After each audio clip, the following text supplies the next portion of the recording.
Bonjour les amis. Je sais que le sabra est pratiquement introuvable en France, donc il faut bien trouver une alternative à ce fil. J'avais dans une de mes premières vidéos parlé du coton perlé. Et donc voilà, je vais vous montrer comment faire du randa avec du coton perlé. Bon, j'aurais pensé d'emblée qu'il fallait faire comme pour le randa, plier l'aiguiller, attendez, voilà, on y est, plier l'aiguiller en deux et travailler en double, mais il semblerait que le travail soit un peu trop grossier pour donner un beau résultat. Donc il fallait bien penser, merci à cette internaute avec laquelle je corresponds, et puis comme ça on s'échange des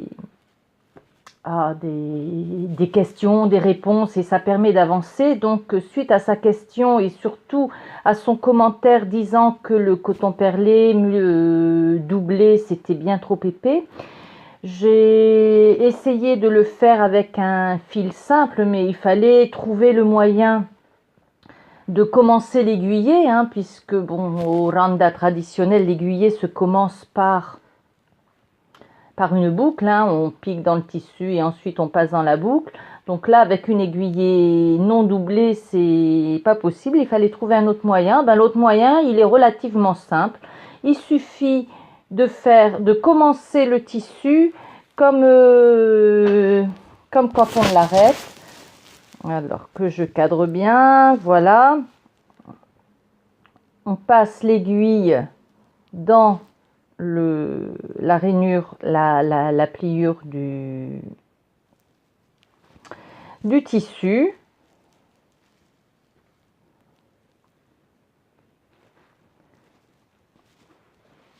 Voilà, on atterrit dans le nœud précédent.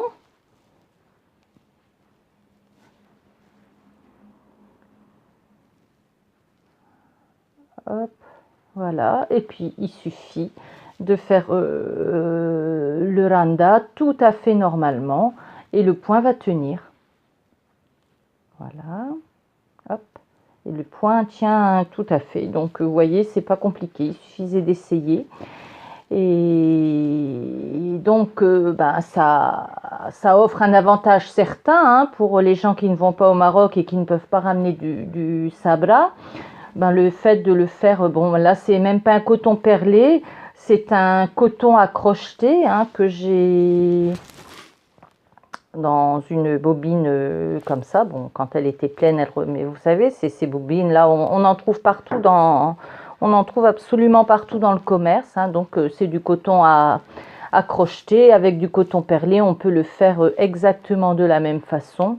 Et bon, de commencer l'aiguiller comme ça, vous voyez, ça convient tout à fait. Et voilà, et ça fait des nœuds. Bon, l'avantage par rapport au sabra, c'est quand même d'avoir un fil qui est beaucoup plus facile à travailler. Là, j'ai un nœud, c'est parce que je fais une vidéo. Vous savez qu'à chaque fois que je fais une vidéo, ça capote quelque part. Mais c'est quand même un fil qui est beaucoup plus facile à travailler que le sabra. Il ne faut pas préparer les aiguillés, ça fait gagner un temps précieux. Par contre, il n'a pas la brillance du sabra, mais je trouve que le résultat est tout à fait correct. Et puis, c'est quand même très, très, très joli. Voilà, j'ai fait un nouveau point avec ce coton. Vous voyez que le résultat est tout à fait honorable. Donc, merci à cet internaute qui laisse ses commentaires, souvent très, très encourageants. Et voilà, j'espère que maintenant que vous avez la solution avec le fil, vous vous mettrez au randa, et puis surtout, amusez-vous.